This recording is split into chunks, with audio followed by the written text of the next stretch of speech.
Good morning my dear student and my dear friends. ये chapter है parts of speech का second chapter है। ये पार्ट्स ऑफ स्पीच का सेकंड चैप्टर है प्रोनाउन। ये बहुत ही अच्छा इंटरेस्टिंग चैप्टर है। प्रोनाउन का हिंदी मीनिंग होता है सर्वनाम। अब ये सर्वनाम को मैं पहले आपको इसकी टेबल के थ्रू बताना चाह रहा हूँ, क्योंकि इसमें पर्सन, इंग्लिश में पर्सन 3 टाइप के होते हैं, first person, second person and third person. English में पर्सन 3 टाइप के होते हैं, फर्स्ट पर्सन, सेकंड पर्सन और थर्ड पर्सन।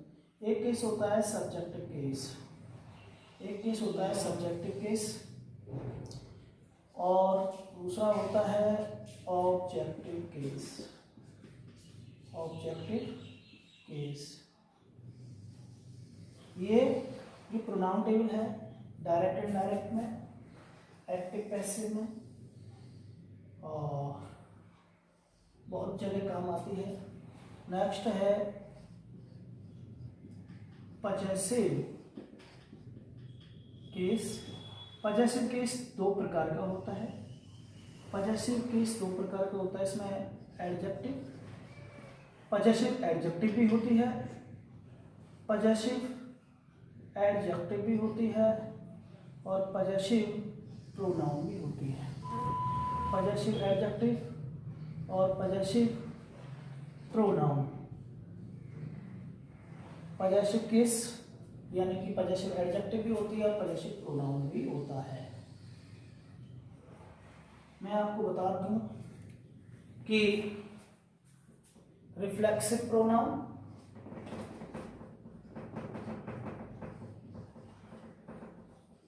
और empathetic pronoun.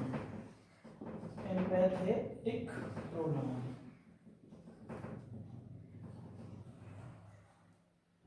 Empathetic pronoun, PHA, empathetic, empathetic pronoun.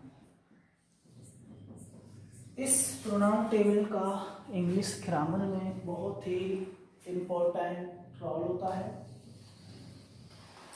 English में पर्सन बताए गए हैं 3। पहला है फर्स्ट पर्सन। फर्स्ट पर्सन में आते हैं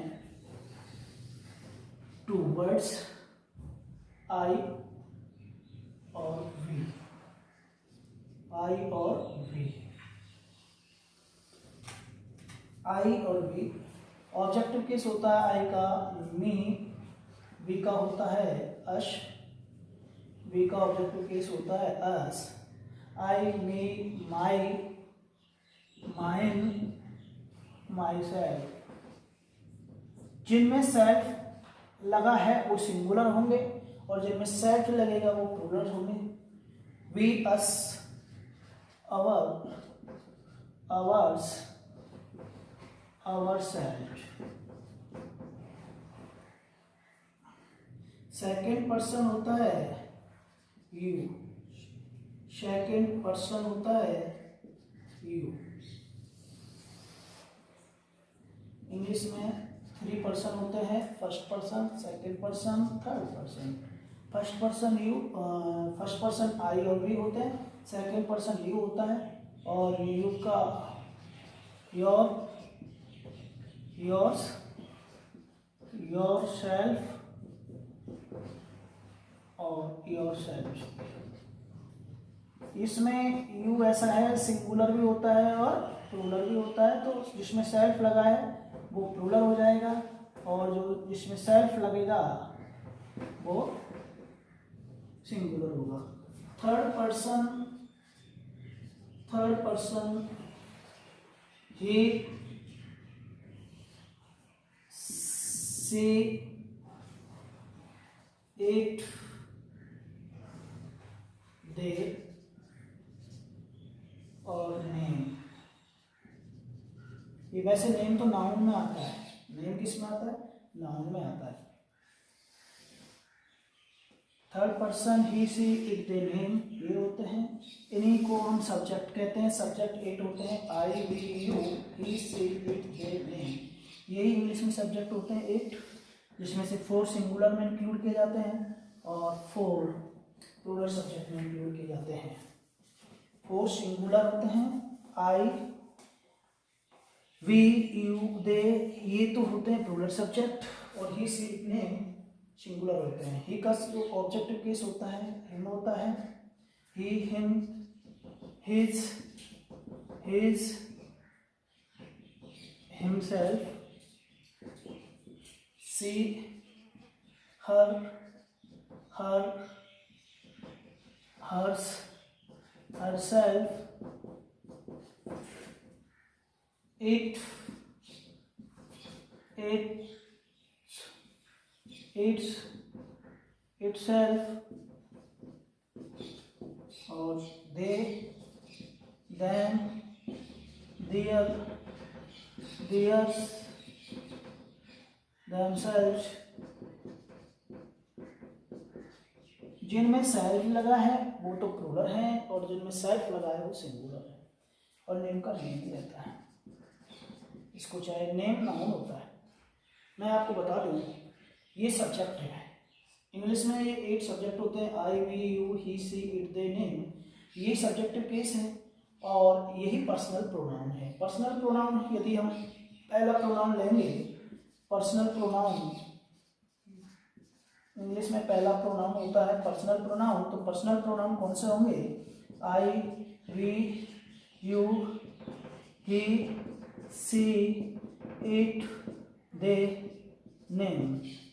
नेम नहीं आएगा, नेम तो नाउन होता है, ये पर्सनल प्रोनाउन होते हैं इंग्लिश में। अच्छा, एक हम बात करते हैं रिफ्लेक्सिव प्रोनाउन और एम्पैथेटिक प्रोनाउन। रिफ्लेक्सिव प्रोनाउन और एम्पैथेटिक प्रोनाउन यही होते हैं जिनमें सेल्फ या सेल्फ जुड़ा होता है। Myself, ourself, yourself, himself, herself, itself, himself, herself, itself, themself, ये रिफ्लेक्सिव प्रोनाउन है, एम्पैथेटिक प्रोनाउन है। डिफरेंस में बाद में बताऊंगा आपको। पॉजेसिव प्रोनाउन कौन सा है? Mine, our, yours, his, hers, its, theirs, ये पॉजेसिव प्रोनाउन है। इस प्रोनाउन टेबल में 4 प्रोनाउन दे रखे हैं। पहला तो पर्सनल प्रोनाउन दे रखा है, दूसरा आपका जो पॉजेसिव प्रोनाउन दे रखा है, रिफ्लेक्सिव और एम्पैथेटिक प्रोनाउन दे रखे हैं। तो इस प्रोनाउन से टेबल से क्या है, 4 प्रोनाउन आ जाते हैं। कौन सा? Possessive pronoun.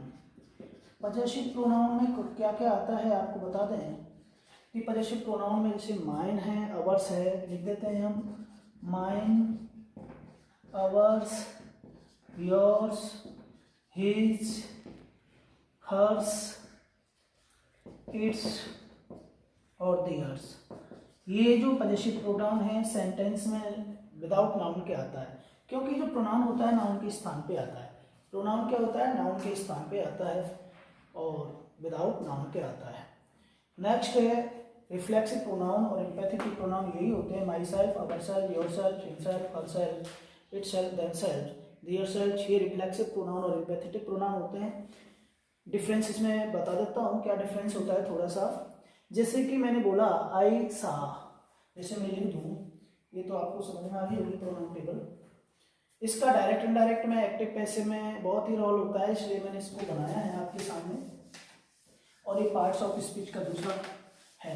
डिफरेंस बता रहा हूँ रिफ्लेक्सिव प्रोनाउन और एम्पैथेटिक प्रोनाउन में। जैसे कि मैंने कहा कि आई सा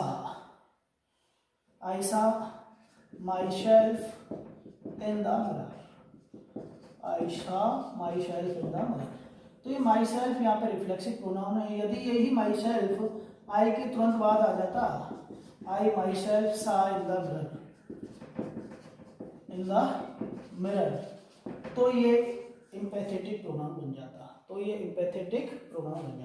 इसमें है रिफ्लेक्सिव प्रोनाउन है और इसमें एम्पैथेटिक प्रोनाउन है। रिफ्लेक्सिव प्रोनाउन है। डिफरेंस समझ लेना। जैसे कि द हॉर्स हर्ट इटसेल्फ, तो इटसेल्फ, ये जो इटसेल्फ है रिफ्लेक्सिव प्रोनाउन है।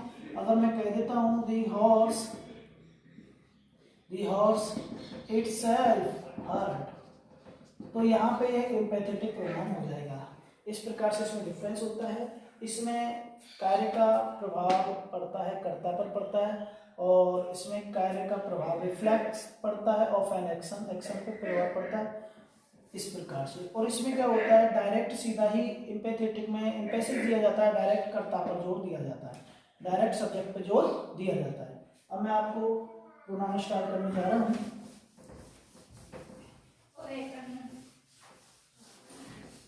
अच्छा, पहले प्रोनाउन की डेफिनेशन बता देते हैं हम आपको कि प्रोनाउन है क्या। प्रोनाउन क्या है भाई? प्रोनाउन एक वह वर्ड है जो नाउन के स्थान पे आता है। प्रोनाउन एक वह वर्ड होता है जो नाउन के स्थान पे आता है और नाउन के स्थान पे आने के बाद नाउन का रिपीटेशन नहीं होने देता है। नाउन का सेंटेंस में रिपीटेशन नहीं होने देता है। तो डेफिनेशन में बता देता हूँ। Pronoun is a word which is used in a place of noun. In a place of noun.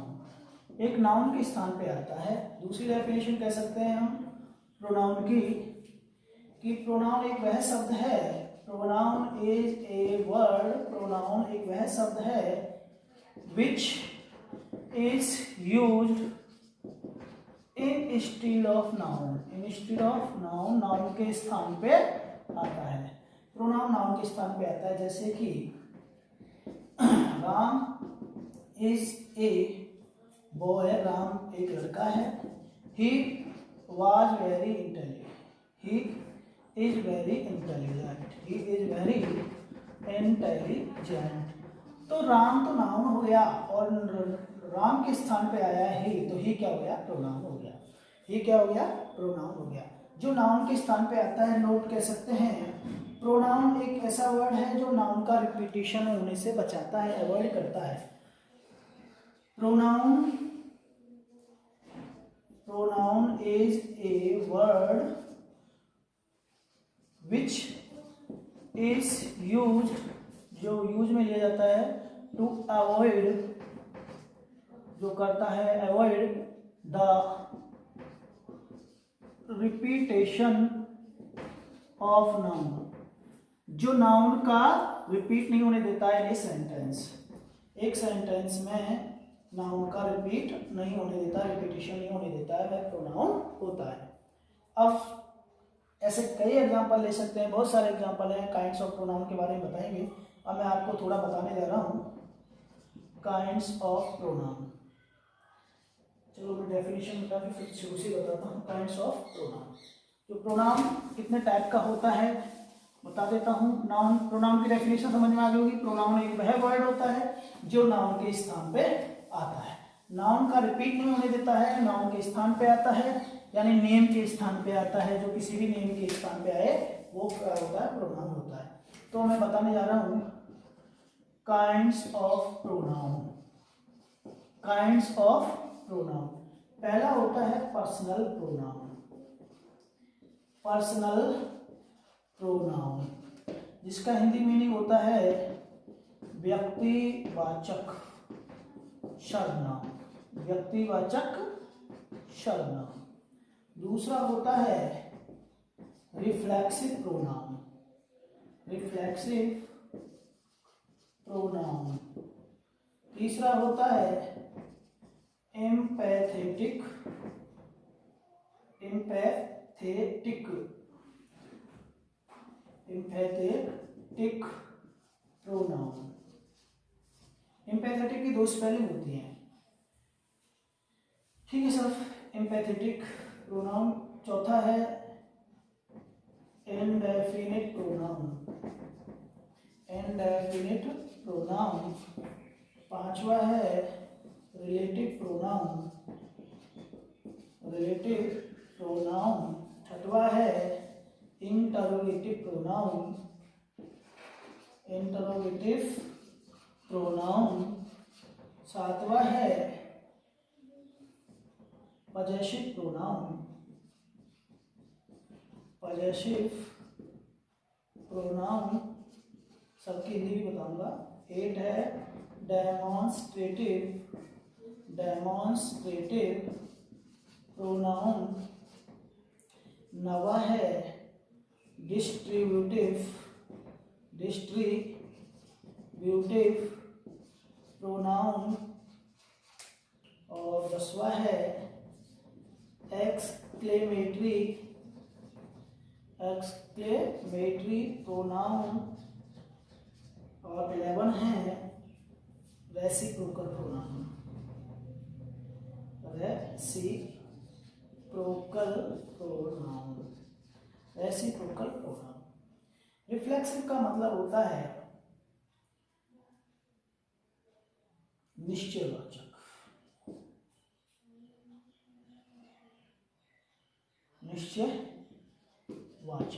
सर्वनाम, इसका होता है निजवाचक सर्वनाम, इसका होता है अनिश्चयवाचक सर्वनाम।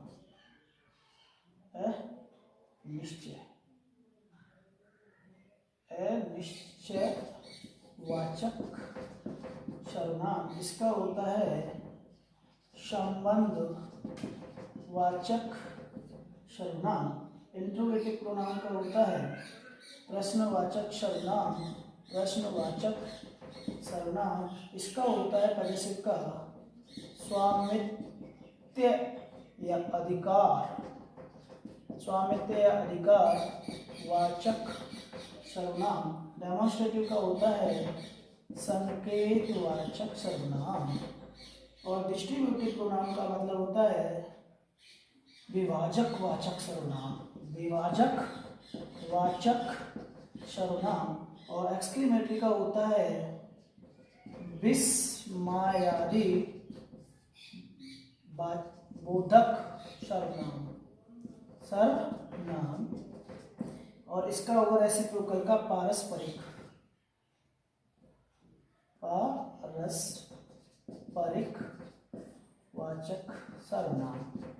वाचक सर्वनाम। अच्छा, ये होते हैं आपके 11 प्रोनाउन होते हैं।